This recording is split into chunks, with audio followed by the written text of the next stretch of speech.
வணக்கம், உங்கள் கடல்கான். நான் இப்போ அடுத்ததாக கிரிக்கெட்டை பற்றி தாங்க. ட்ரீம் லெவன் நேற்று பணம் சம்பாதிச்சாரு அப்படின்னு நாங்கள் ஒரு வீடியோ போட்டேன். சரிங்களா? நானே ஒரு டிப்ஸ் சொல்கிறேன், எப்படி விளையாடுறது, எப்படி பணம் சம்பாதிக்கிறது அப்படின்னு. சரிங்களா?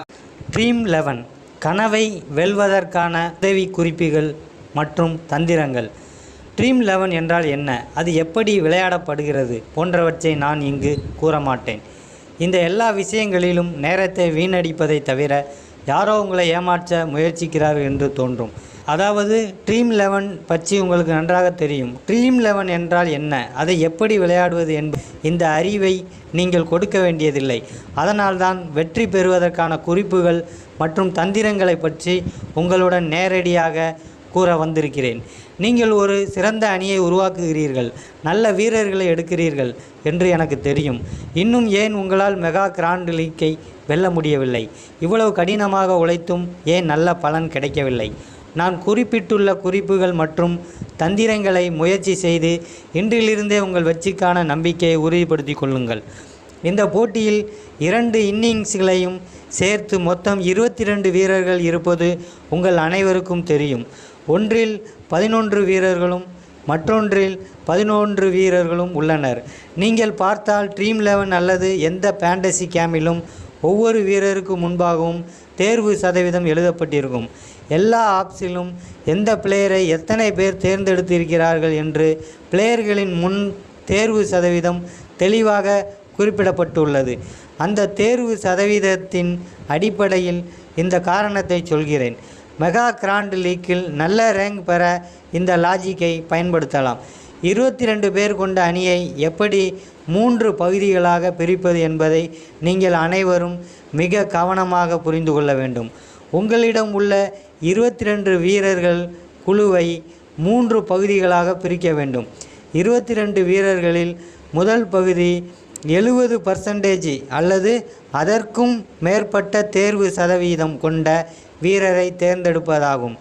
முழு 100 அணியையும் நாங்கள் ஆராய்ந்த போது 22 வீரர்களில் 6 வீரர்கள் 70 அல்லது அதற்கு மேற்பட்ட தேர்வு சதவீதத்தை கொண்டுள்ளனர் என்பதை கண்டறிந்தோம்.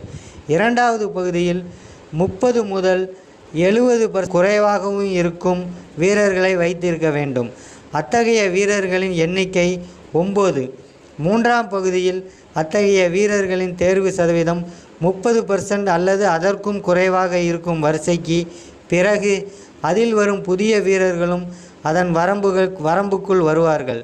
தேர்வு சதவீதம் 30% அல்லது அதற்கும் குறைவாக உள்ள 7 வீரர்களை இங்கே காணலாம். இப்போது நீங்கள் முழு 22 வீரர்களையும் 3 பகுதிகளாக பிரித்துள்ளீர்கள். முழு 22 வீரர்களை ஆய்வு செய்த போது முதல் பகுதியில் 6 வீரர்களில் 3 வீரர்களும், இரண்டாம் பாகத்தில் 9 பேரில் 5 வீரர்களும், மூன்றாம் பாகத்தில் 7 வீரர்களில் 3 பேரும் இடம்பெற்றுள்ளனர். இந்த வழியில் 11 வீரர்கள் கொண்ட குழு ட்ரீம் லெவனின் ஒரு பகுதியாக மாறும். ரேங்க் 1 கனவுக்கான தந்திரங்கள் 11. ட்ரீம் லெவனை வெல்ல நீங்கள் மீண்டும் மீண்டும் உங்கள் பணத்தை செலவழிக்கிறீர்கள், ஆனால் உங்கள் முயற்சிகள் வீணாகின்றன. பல முறை முயற்சி செய்தும் ஏமாற்றம்தான் வந்துவிட்டது. வெற்றி பெற வேண்டும் என்ற ஆசையில் என்ன தவறு செய்கிறாய் என்று நினைக்கவில்லை. ஏமாற்றத்தை மட்டும் தரும் நீங்கள் செய்யும் தவறை இன்று சொல்கிறேன். 70%க்கும் அதிகமான தேர்வு சதவீதம் கொண்ட அணியில் முதல் பகுதியிலிருந்து 6 வீரர்களையும் எப்போதும் சேர்த்து கொள்கிறீர்கள். இரண்டாவது பகுதியிலிருந்து மீதமுள்ள 5 வீரர்களையும் சேர்த்துள்ளீர்கள். மூன்றாம் பகுதியிலிருந்து எந்த வீரரையும் நீங்கள் அணியில் சேர்க்கவில்லை. நீங்கள் உங்கள் அணியை உருவாக்கும் போதெல்லாம் 98% பேர் அதே தவறை செய்வதை நான் காண்கிறேன். ட்ரீம் லெவன் மெகா கிராண்ட் லீக்கை ஏன் எங்களால் வெல்ல முடியவில்லை என்று அதே மக்கள் புகார் கூறுகிறார்கள்.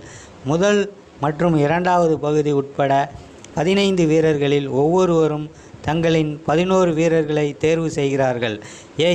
நாங்கள் சிறந்த வீரர்களின் அணியை உருவாக்கியுள்ளோம், ஆனால் இன்னும் எங்களால் கிராண்ட் லீக்கை வெல்ல முடியவில்லை என்று மக்கள் கூறுவார்கள். நண்பர்களே, அதிக தேர்வு சதவீதத்தை பார்த்து வீரர்களை தேர்ந்தெடுப்பது நீங்கள் செய்யும் முட்டாள்தனமான செயல். ட்ரீம் லெவன் குழுவை உருவாக்கும் போது அனைவரும் 3ஆம் பாகத்தை தவிர்க்கிறார்கள். இந்த பிரிவு கேம் சேஞ்சர் பிரிவு என்று அழைக்கப்படுகிறது. இந்த பகுதியில் வீரர்கள் தேர்வு சதவீதம் குறைவாக உள்ளது. இதனால் மக்கள் அவற்றை எடுக்க விரும்புவதில்லை. இதுதான் அவர்களின் தோல்விக்கு காரணம். மூன்றாவது பகுதியில் அவர்களின் தேர்வு சதவீதம் 30%க்கும் குறைவாக உள்ளது மற்றும் புதிய வீரர்கள் அவர்களை விட்டு வெளியேறுகிறார்கள். நாங்கள் இதை நன்றாக ஆராய்ந்து நீங்கள் மெகா கிராண்ட் லீக்கை வெல்ல விரும்பினால் நீங்கள் 3 வீரர்களை அங்கிருந்து உயர்த்த வேண்டும் என்பதை கண்டறிந்துள்ளோம்.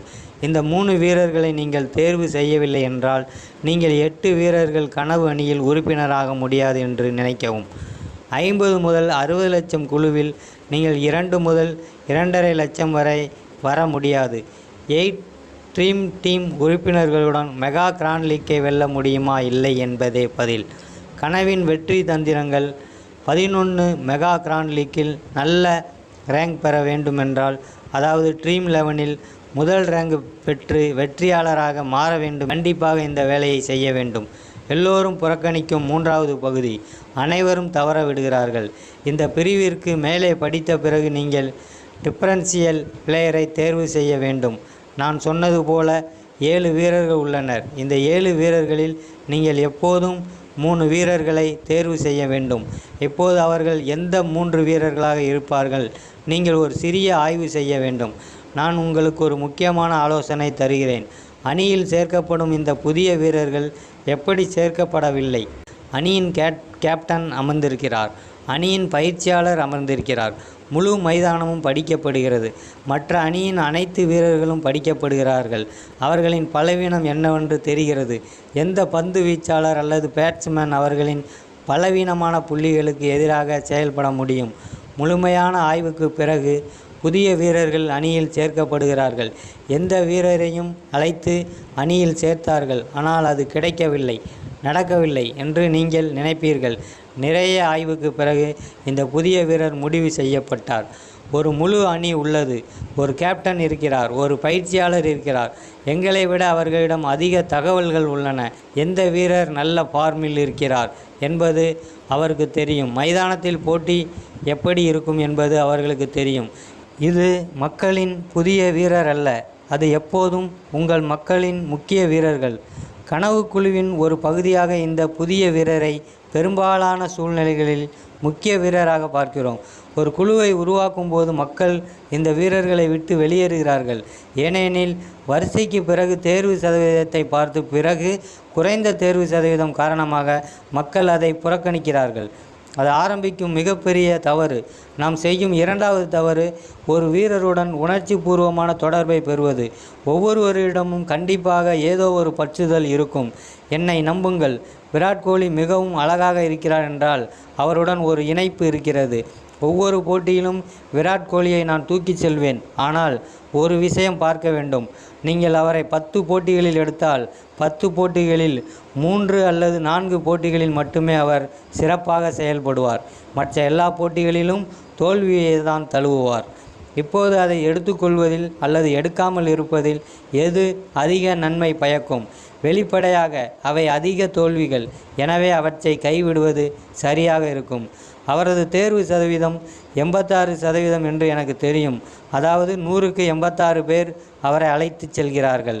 அதேபோல் நான் அவரை இறக்கிவிட்டு இங்கிருந்து ஒரு புதிய கீ பிளேயரை வைத்தேன். அந்த கீ பிளேயர் சிறப்பாக செயல்பட்டால் கிராண்ட் லீக்கை வெல்வதற்கான வாய்ப்புகள் அதிகரிக்கும். மெகா கிராண்ட் லீக்கை வெல்வதற்கான அணி முதல் பகுதியிலிருந்து 70%க்கும் அதிகமான வீரர்களை தேர்ந்தெடுக்கப்பட வீரர்கள் கைவிட வேண்டும் மற்றும் 30%க்கும் குறைவான தேர்ந்தெடுக்கப்பட்ட வீரர்கள் உங்கள் அணியில் சேர்க்கப்பட வேண்டும். தேர்ந்தெடுக்கப்பட்ட வீரர்களில் 30%க்கும் குறைவானவர்களே உங்களுக்காக மெகா கிராண்ட் லீக்கை வெல்ல முடியும். நான் சொல்ல வருவதை நீங்கள் புரிந்து கொண்டிருப்பீர்கள் என்று நம்புகிறேன். நண்பர்களே, இந்த விஷயத்தை மிகவும் கவனமாக புரிந்து கொள். உங்களுக்கு ஒரே நேரத்தில் புரியவில்லை என்றால் இந்த வீடியோவை மீண்டும் பார்க்கவும். ஏனென்றால் இந்த வீடியோவில் உங்கள் கனவு 11 மெகா கிராண்ட் லீக்கின் வெற்றி கோட்பாடு கூறப்பட்டுள்ளது. இந்த விஷயத்தில் நீங்கள் கவனம் செலுத்தவில்லை என்றால் நீங்கள் கிராண்ட் லீக்கில் வெற்றி பெற முடியாது. அணியில் கொஞ்சம் ஆய்வு செய்யுங்கள். உங்கள் ஆழ்ந்த அறிவை பயன்படுத்துங்கள் மற்றும் நான் சொன்ன குறிப்புகள் மற்றும் தந்திரங்களை பின்பற்றுங்கள். 100% நீங்கள் என்னை வெல்வீர்கள். ஓகேங்க.